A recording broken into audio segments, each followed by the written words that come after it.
Good morning, YouTube. Warbles on a lot here. Just getting ready for the round table discussion Sunday, the 11th of June. And that over there is Felicity. There you go. Swamp wallaby doe eating bread. In the rain, which is why today's broadcast will be happening inside. Hi, Damien Terry. Is the order of the day, isn't it? Especially in the Middle East. A simmering decades-long dispute between the two key monarchies that's broken out into open hostility. The Gulf regional's dominant power, Saudi Arabia, along with Egypt, Bahrain and the United Arab Emirates, they've severed ties with Qatar, accusing it of supporting jihadists. The move came soon after President Donald Trump visited Saudi Arabia. He was there to sign a massive arms deal and urged the Saudis to crack down on Islamic terror. Later today, we will make history again with the opening of the new Global Center for Combating Extremist Ideology, located right here in this central part of the Islamic world. This groundbreaking new center represents a clear declaration that Muslim-majority countries must take the lead in combating radicalization. And I want to express our gratitude to King Salman for his strong demonstration and his absolutely incredible and powerful leadership. President Trump there. Now, the Saudi king's move against Qatar has created a split between two important US allies, the Saudis and Qatar. And of course, Qatar, remember, hosts the airbase from which the US launches its airstrikes against those Islamic State jihadists in both Syria and Iraq. But perhaps the bigger target for the Saudi-led group and the Trump administration is Iran and its influence in the region. So the question here is, has the open feud between these rich and powerful Gulf neighbours, has that made the Middle East more volatile? And what does it mean for the rest of us?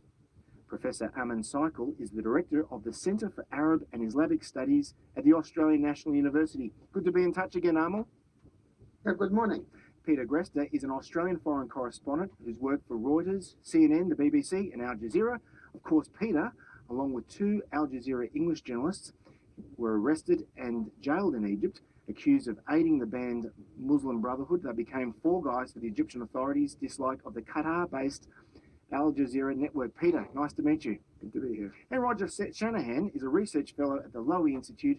He's a former army officer who also served as a defence attaché at the Australian embassies in both Riyadh and Abu Dhabi. Roger, lovely to meet you. Yeah, likewise. Roger, let's start with you. The dispute between Saudi Arabia and Qatar, is this more serious than past friction? I think the ramifications and the way that it's been dealt with are certainly more serious. We've had problems between Qatar and Saudi in particular in the past, but the mediation has been conducted over a relatively short period of time, and the kind of steps that have been taken against Qatar have been much less than they have at the moment. So in terms of quantum of seriousness, I think this is markedly different to what's happened before. Aman, how serious is it? I think it's very serious, and I think this is the first time that a number of Arab countries have joined forces to impose a very strict blockade of another member state. And I think for that reason, to me, it appears that this is going to go on for some time, and it is unlikely that we're going to find a bridge between Qatar and Saudi Arabia and some of its allies in the Gulf in a very short period. But Armin, on the face of it though, shouldn't for ordinary people who follow this, it's awfully complicated, but shouldn't the Saudis and Qatar be on the same side? I mean, they're rich dynasties, monarchies, Sunni Arabs, US allies, they have the same Wahhabi tradition after all, right? Well, I mean, that's true, but at the same time, Saudi Arabia has historically had put their claim over Qatar. And Qatar has always been very conscious of that, and that's why Qatar has been trying to establish a national identity of its own, and also establish very close relationship with the United States, and for that matter, with the Western Alliance. And I think the presence of the American largest airbase in Qatar, in a way, is an insurance or has been sort of an insurance against any possible move on the part of either Saudi Arabia or some of its allies in order to punish Qatar, or for that matter, even take over Qatar. Roger, tell us more about these divisions between the Saudis and Qatar, especially their worldviews. Well, I suppose it's for Qatar's side, Qatar has used its immense natural resource wealth and its very small population to try and run an independent, as far as possible, an independent foreign policy in the region. The kind of groups that it has supported and continues to support are often groups that are at odds with other Gulf states, and in particular, most recently, the Muslim Brotherhood groups that both the UAE and Saudi Arabia have seen as existential threats to themselves and have cracked down on extremely heavily. In fact, they prescribed Muslim Brotherhood as terrorist groups over the last year and a half. And Muslim Brotherhood is one of the groups that Qatar has aligned itself with. It's variants of the Muslim Brotherhood. And as a corollary to that, Qatar has also increasingly established a close relationship with Turkey, whose AKP-dominated government has its genesis in Muslim Brotherhood.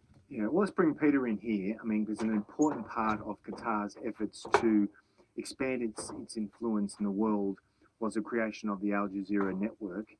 What was Qatar's intention with Al Jazeera? Al Jazeera has always, what Qatar did was, when it set up Al Jazeera, was to take over the role that the BBC started with its Arabic service. That was shut down after a rift with the Saudis, and Al Jazeera hoovered up a lot of, or the Qataris hoovered up a lot of those BBC journalists and started Al Jazeera. And so its stated intention was always to create a kind of reproduction of what the BBC did with a form of soft power across the region.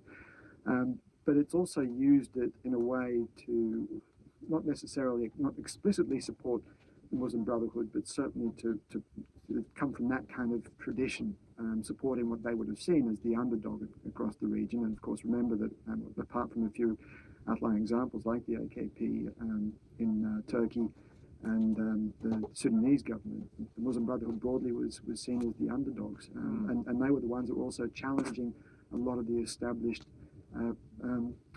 dictatorships. I'm one of many Australians who watch Al Jazeera, the English version, obviously, on Foxtel. I watch it quite frequently, and I've been a guest on it, and I find it pretty fair and balanced, all things considered. I think its Egyptian coverage probably is a bit skewed. I'm not just saying that because you're here, but what's your sense of Al Jazeera's coverage generally? Look, there was a massive distinction between the Arabic service and Al Jazeera Mubasher, Right. which supplied Egypt, which covered Egypt, and the English service. But and I think there were problems with editorial policy. A lot of the journalists that covered Al Jazeera Arabic, that worked for Al Jazeera Arabic, had a very different editorial view of things. They as I said, they saw the Brotherhood as sympathetic, as the underdogs, and I think they gave them a great deal of prominence. There was undoubtedly a bias in there. I don't think anyone really disputes that.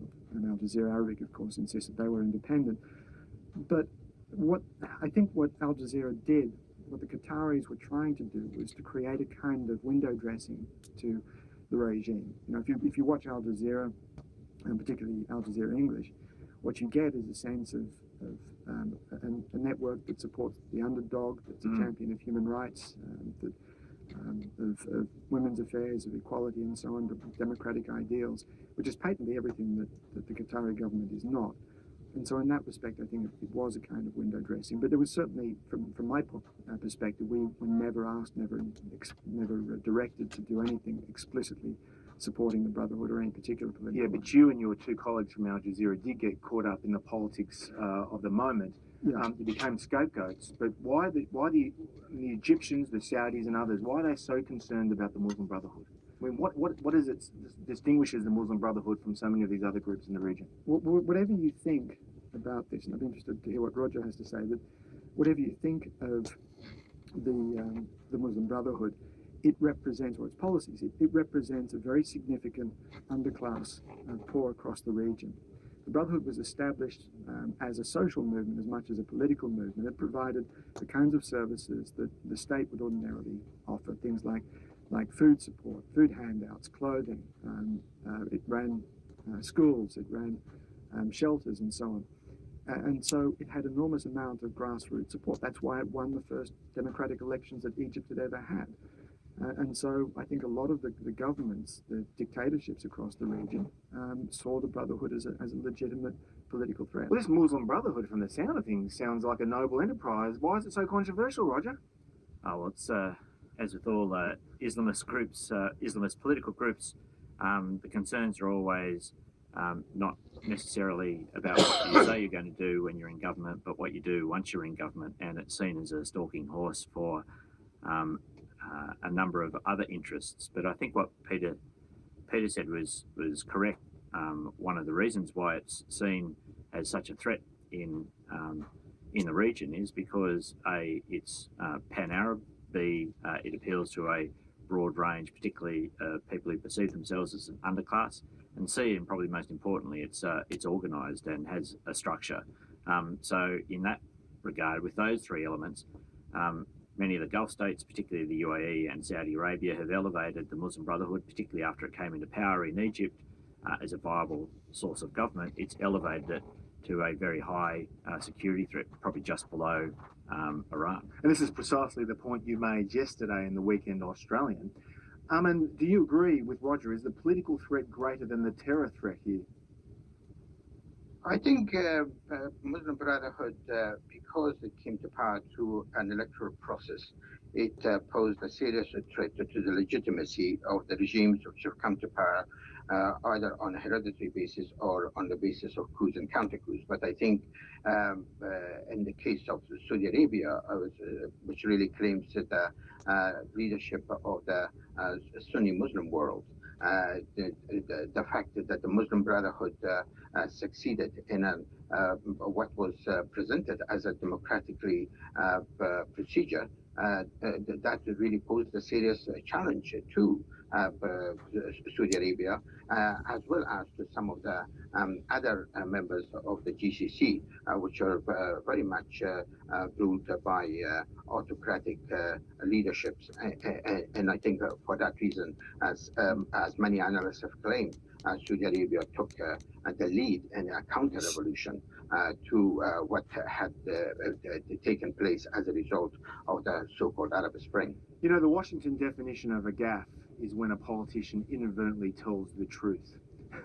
And Joe Biden, Vice President, 2 to 3 years ago, made some remarks to some Harvard undergraduates where he said, our friends, America's friends in the region, the Sunni Gulf states, the Saudis, Qatar, he mentioned Kuwait, he mentioned Turkey, that they have been aiding and abetting the Sunni rebels in Syria that have morphed into these Islamic State jihadists.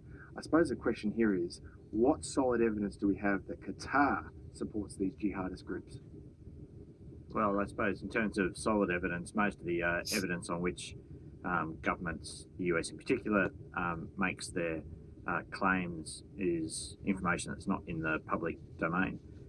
There are normally been accusations that Qatar serves as the intermediary between some of the groups who have kidnapped people in Syria. So, for instance, a group of about a dozen Christian nuns that were kidnapped from Malula by Islamist groups ended up released in Lebanon with a significant ransom paid by the Qatari government. So accusations abound that Qatar sometimes dresses up its aid to groups by paying, being the external party who pays ransom demands with those groups who conducted the ransom, knowing where the money was eventually going to come from, and dressing up in that manner. But more recently, we've also seen, and one of the reasons why Qatar has been in trouble recently was a group of 20-odd Qatari hunters who were captured in southern Iraq and held for about 18 months and handed back quite recently. There's been a large degree of controversy in the region about how much money, if any, was paid, in what manner it was paid, negotiations conducted by Qatar directly with Iran and Iranian interests, excluding the Iraqi government. So it's been a real mess. And in terms of solid evidence that goes out in the public domain, there's little of that, but there's certainly lots of accusations flying around, probably with a great degree of substance. My guests are Roger Shanahan, Peter Grester, and Amin Cycle. We're talking about the dramas in the And that's the upload limit. Back immediately.